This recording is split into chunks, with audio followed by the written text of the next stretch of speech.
Bonjour, ceci est le cours de renforcement pour les 2S3 pour le lundi 15 juin. Nous commençons par corriger l'exercice numéro 1. Montrer que la fonction y est solution de l'équation y' égale f. Donc ici, l'idée c'est tout simplement pour cette question petit a de prendre la fonction y et de la dériver. Donc ici on va calculer donc y' de x qui est égal à 5 tiers de x au cube plus 3 demi de x au carré. Donc on dérive, x au cube donne 3x au carré, donc ça fait 5 x au carré. X au carré donne 2x, donc ça fait plus 3x. Et on remarque que ici c'est bien égal à la fonction f de x. Donc ici, effectivement, y est solution de l'équation. Donc y est solution de y' égale f. Même chose pour le petit b, y de x est égal à 1 tiers de x au cube plus 5. La dérivée de 1 sur x au cube, donc on va le dire ici, la dérivée de 1 sur x au cube, c'est la dérivée de x puissance moins 3, et la dérivée de x puissance moins 3, eh bien c'est moins 3 x puissance moins 4. Là j'ai fait un signe de trop, et moins 3 x puissance moins 4 c'est égal à moins 3 sur x puissance 4. Donc du coup la dérivée de y',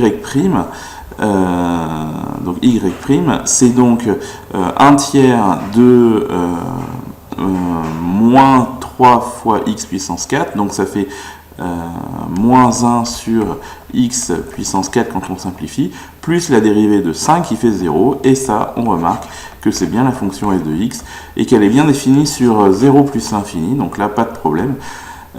Et donc, du coup, on peut conclure que y est solution de y' égale f. On passe à la question numéro 2, même principe de consigne. On montre que la fonction y est solution de l'équation y' égale 2y pour le petit a. Donc ici, on a y de x qui est égal à exponentielle 2x. On peut calculer y' de x qui vaut donc 2 exponentielle 2x. Et on s'aperçoit que ici, y' est égal à 2 fois y, et donc du coup y' étant égal à 2 fois y, et bien y est bien solution de y' égale 2y. Pour le petit b, y de x est égal à cos x sinus x. Et bien cos x sinus x c'est une fonction qu'on va dériver, et il va falloir la dériver 2 fois, parce que l'objectif c'est de montrer que c'est égal à moins 4y. Donc cos x sinus x, on la dérive 2 fois, donc c'est une forme u fois v, avec u qui est égal à cos x, et v qui est égal à sinus x. Du coup on peut calculer u' qui va être égal à moins sinus x, et v' qui va être égal à cosinus x.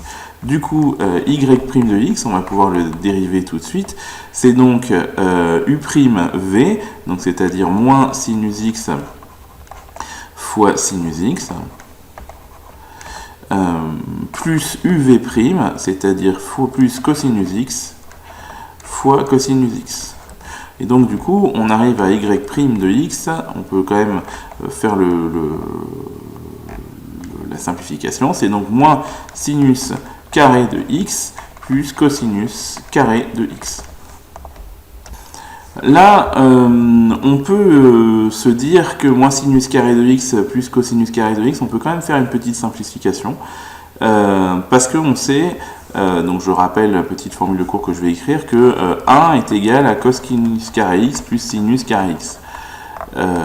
Et donc ici, l'idée, c'est que peut-être serait-il intéressant de remplacer moins sinus carré x, par exemple, par cosinus carré x moins 1. Donc du coup, ici, on peut dire que moins sinus carré de x, en le mettant à gauche, c'est égal à cosinus carré de x moins 1. Donc au final, notre fonction y' de x, ça sera peut-être plus facile de calculer comme ça. Je suis en train de faire l'exercice, donc j'essaye de voir si c'est plus facile. Hein. C'est donc égal à 2 cosinus carré de x moins 1. Puis en mettant tout ensemble. Donc finalement, y seconde de x, y seconde de x, qu'est-ce que c'est? C'est la dérivée de 2 cosinus carré x moins 1. La dérivée de moins 1, on sait que ça fait 0. Et la dérivée de 2 cosinus carré, ici, c'est la dérivée de u carré qui vaut donc 2u' u. 2u' u, ici, avec u égale cos x. Bien sûr, et u' qui va être égal à moins sinus x. Donc du coup, on peut dire que la dérivée seconde, c'est donc 2, le 2 qui est ici, fois encore 2, c'est le 2 qui vient de la formule, fois u', c'est-à-dire fois moins sinus x, fois u, c'est-à-dire fois cos x. Et donc au final, on obtient moins 4, facteur de sinus x cos x, ou cos x sinus x, on peut le mettre dans les deux sens, et du coup on s'aperçoit que c'est moins 4 fois y. Et donc on a bien démontré, grâce à l'égalité qui est là et qui est là, que y seconde de x est égal à moins 4y. Et donc du coup, la fonction y de x qu'on nous avait proposée est bien solution de l'équation y seconde égale moins 4y. Donc voilà, je ne sais pas si, je n'ai pas essayé, hein, donc je ne sais pas si en continuant de dériver ici, on peut arriver au même résultat, probablement que oui, hein, en disant que sinus carré de x ici, on le dérive avec l'aide de cette formule-là, en prenant u égale sinus x et u' égale cosinus x, je pense qu'on obtient exactement le même résultat. Nous passons à l'exercice suivant. On doit montrer que la fonction y est solution de y' égale f sur un intervalle a précisé. Donc ici, pour le petit a, on va faire donc y qui est égal à exponentielle x sur x. Et on doit dériver y. Donc ici, il faut dire que c'est la forme u sur v avec u égale exponentielle x, v égale x. Donc ça donne v' égale 1, et ici ça donne u' égale exponentielle x. Donc du coup, y' de x, c'est-à-dire u'v moins uv' sur v carré. Donc u'v, ça fait donc exponentielle x fois v, c'est-à-dire fois x, donc on va mettre devant, moins alors u'v moins uv', c'est-à-dire moins exponentielle x fois 1, le tout sur v carré, c'est-à-dire x au carré. Et bien ici on peut factoriser par exponentielle x, facteur de x moins 1, le tout sur x au carré, et on obtient bien la fonction f de x. Donc ici, y est bien solution de y' égale f.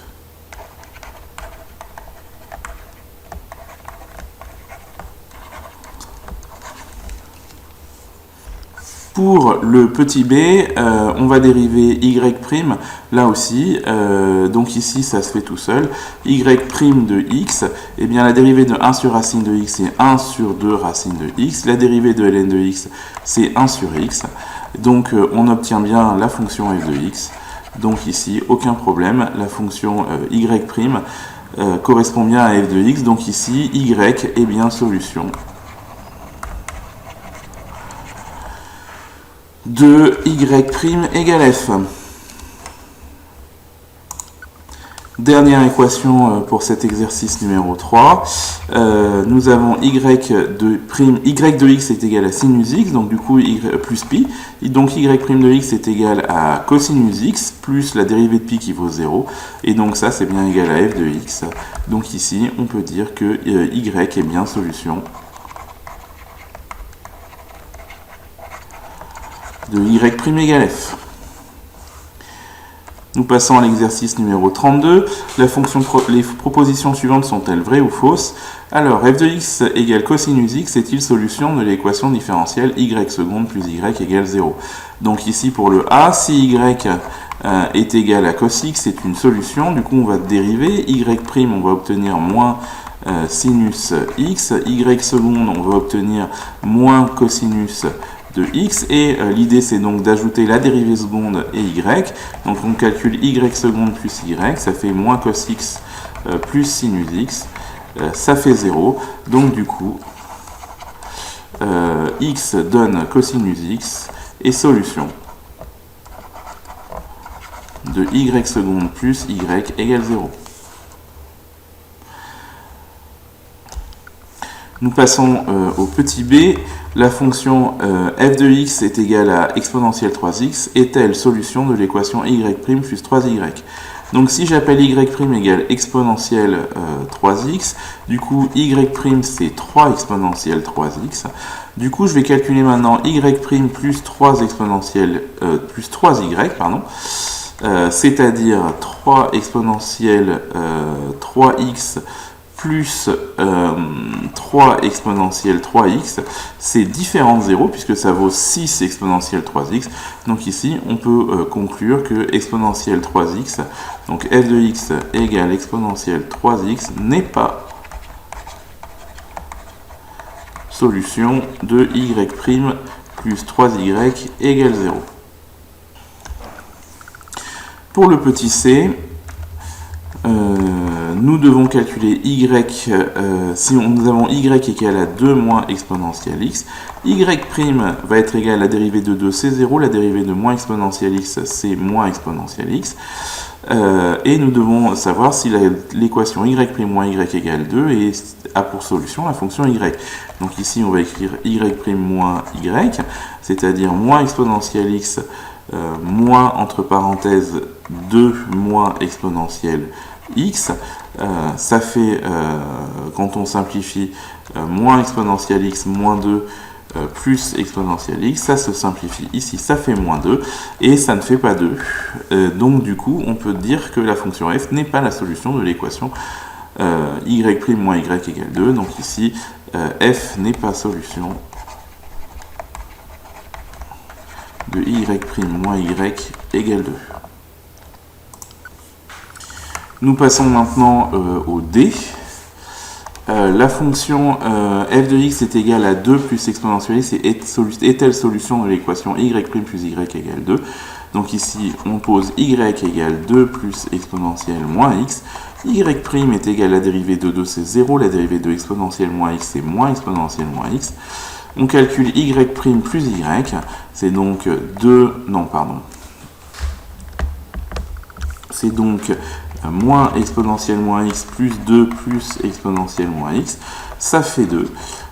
Et donc, du coup, on peut dire que la fonction f est solution de y' plus y égale 2. Nous passons à l'exercice 34. Nous devons savoir si la fonction x donne 3 exponentielle x est solution d'une de ces équations différentielles.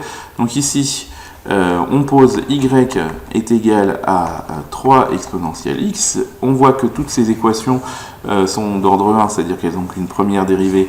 Donc on va calculer y' qui vaut 3 exponentielle x.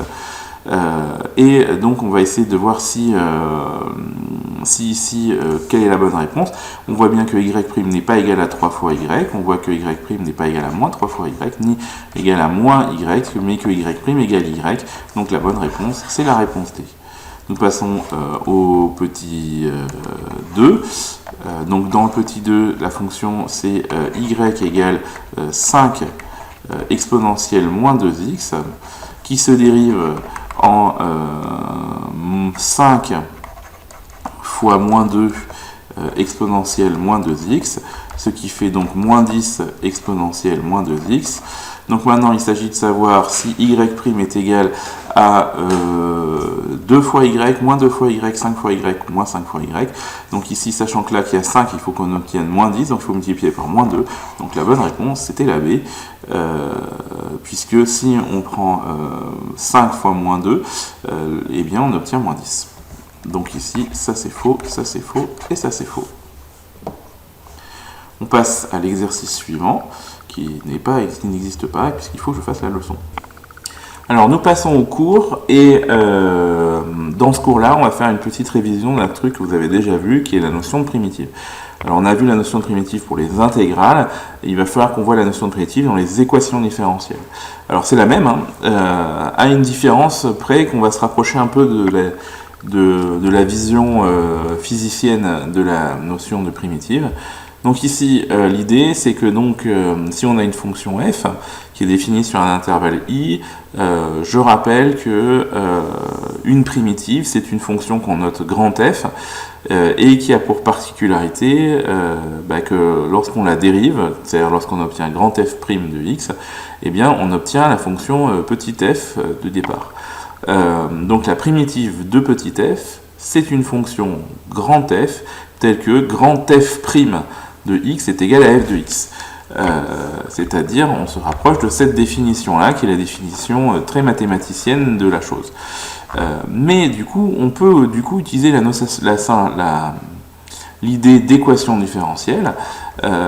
Et donc, l'idée d'une équation de l'équation différentielle, c'est qu'en fait, quand on cherche à résoudre y' égale f, on cherche une fonction qui s'appelle grand F en l'occurrence, qui lorsqu'on la dérive, eh bien on obtient la fonction petit f, et donc les solutions, ça va être donc la primitive de petit f. Donc ici, prenons deux exemples. Si on prend la fonction x au carré, eh bien on sait que x au carré est solution de l'équation différentielle y' égale 2x, parce que tout simplement, lorsqu'on prend x au carré et qu'on le dérive, on obtient 2x, et donc on va pouvoir dire que la fonction grand f, à qui on associe x au carré, c'est une primitive sur R de la fonction petit f qui a x associé 2x. Donc là, l'idée c'est de réutiliser la notion de primitive que vous connaissez bien et de l'introduire dans un nouveau référentiel de vocabulaire qui est la référentiel d'équation différentielle. Donc du coup, il est d'usage de vous rappeler l'ensemble des primitives que vous connaissez.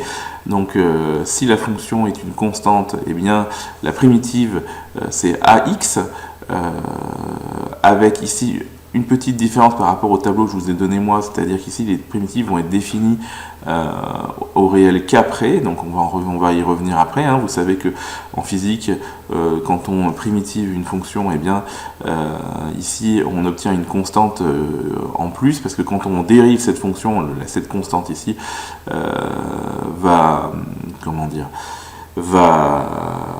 s'annuler quand on la dérive.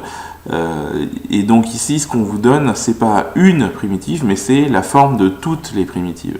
Et donc là, nous, en maths, comme on a besoin d'une primitive, n'importe laquelle, on dit que la primitive c'est ax. Et en physique, comme on a besoin d'une primitive en particulier, on va dire que toutes les primitives sont de la forme ax plus un nombre k, qui sera déterminé grâce aux conditions initiales. La fonction f de x égale x puissance n, eh bien, elle admet une primitive pour tout n entier sauf moins 1, qui va être donc de la forme x puissance n plus 1 sur n plus 1, donc formule que vous connaissez, toujours plus k. La fonction 1 sur racine de x va avoir pour primitive 2 racine de x. Alors, il me semble que dans notre tableau, on avait 1 sur 2 racine de x, c'était la primitive de racine de x, donc ce qui est sensiblement la même chose.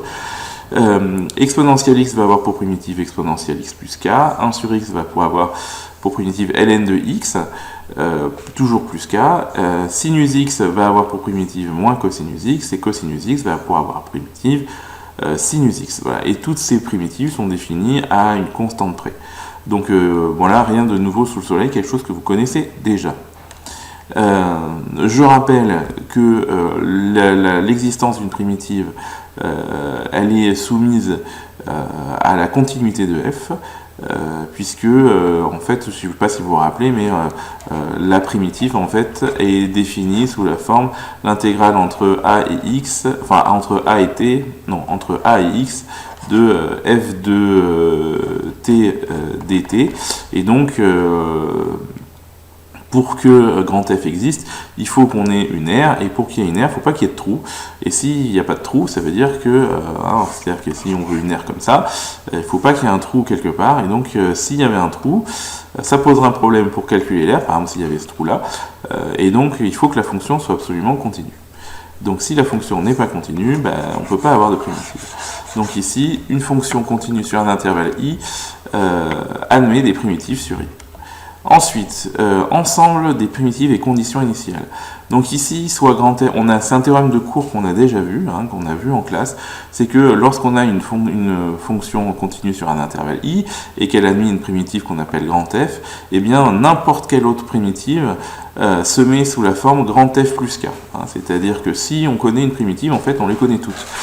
puisque l'ensemble des primitives ne diffère que d'une constante qu'on appelle k ici, ou qui peut être aussi calculée à l'aide d'une valeur initiale. Donc c'est ici ce qui m'intéresse, c'est-à-dire que si on se donne un nombre x0 et un nombre y0 qui correspond à la valeur de la primitive, eh bien il n'y aura qu'une unique primitive qui prend en x0 la valeur y0, c'est-à-dire qu'en gros f de x0 vaudra y0.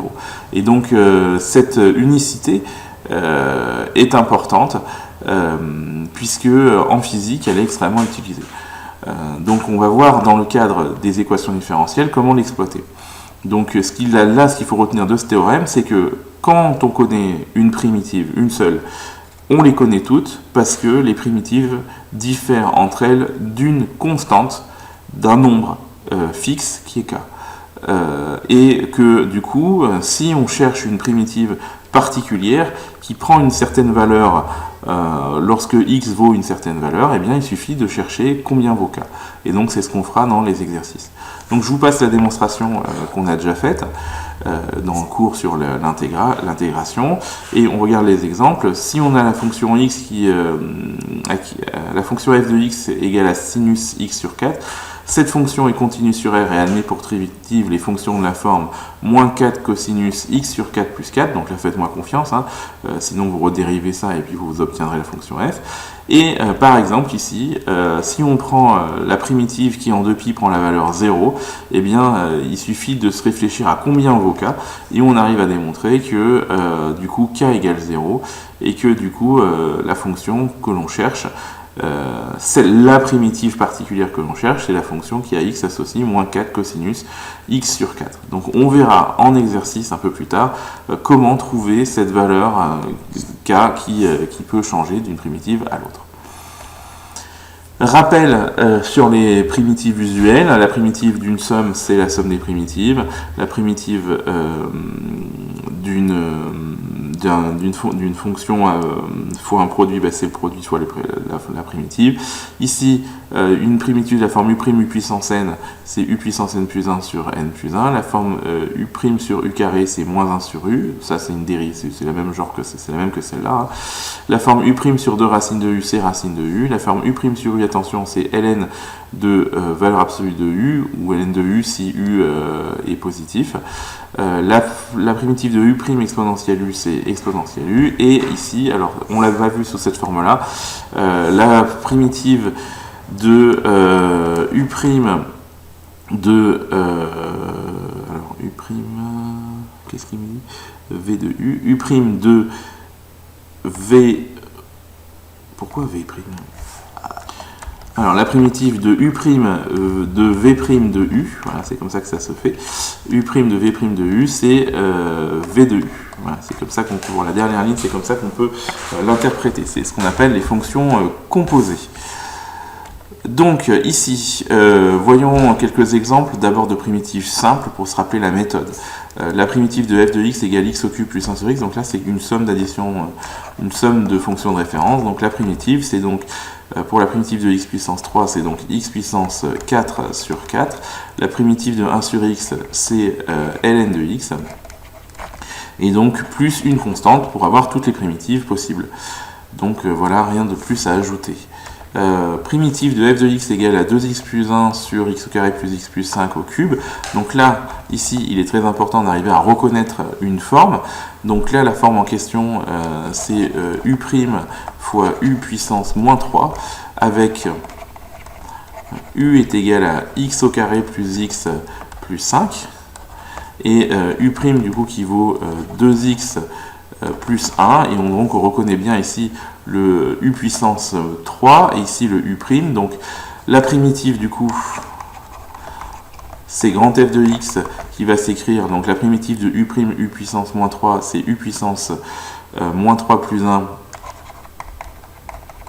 sur moins 3 plus 1, c'est-à-dire u puissance moins 2 sur moins 2, et donc ça fait moins 1 sur 2 u au carré, et donc c'est-à-dire x au carré plus x plus 5 au carré. Donc voilà la primitive, plus une constante k qu'on peut rajouter pour avoir toutes les primitives possibles.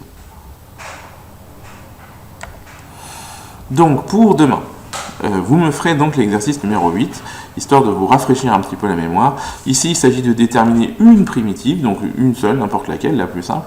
Donc là, vous regardez bien, là, ici aussi. Là, vous voyez bien que c'est une forme U' fois quelque chose.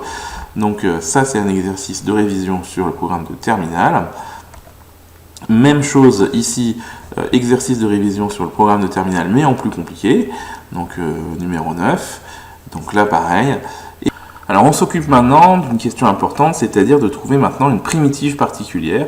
Donc regardez bien l'énoncé, on considère la fonction f qui est définie sur R par f de x égale 3x au carré plus 2 facteur de x au cube plus 2x. Donc ça veut dire ici f de x est égal à 3x au carré plus 2 facteur de x au cube plus 2x.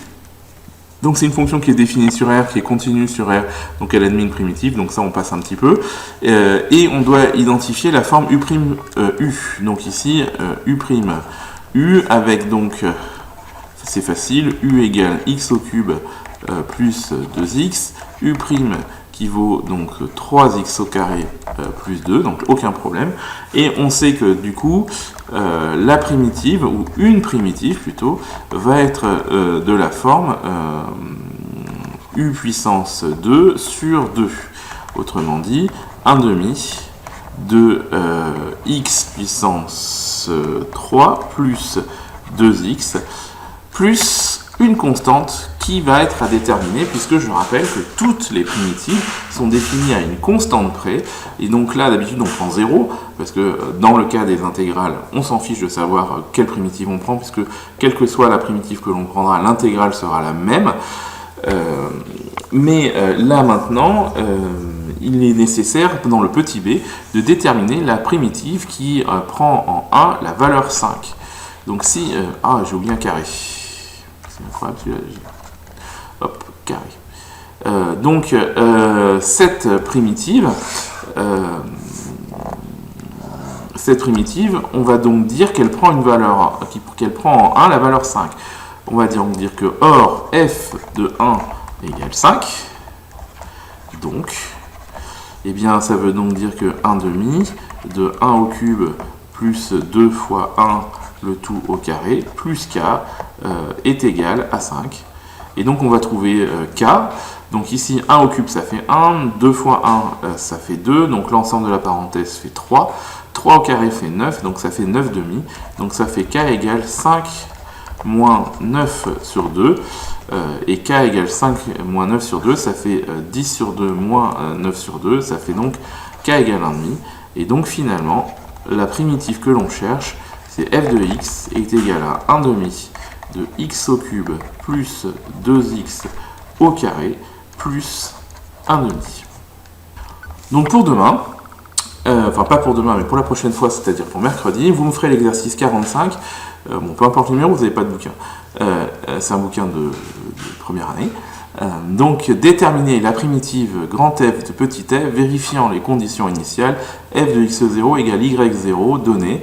Donc ici, on a petit f de x égale exponentielle x, on a x0 égale 0 et on a y0 égale moins e. Donc ici, comprenons bien ce que ça signifie. Ça, là, sur cet exercice-là, ça veut dire qu'il faut trouver la primitive.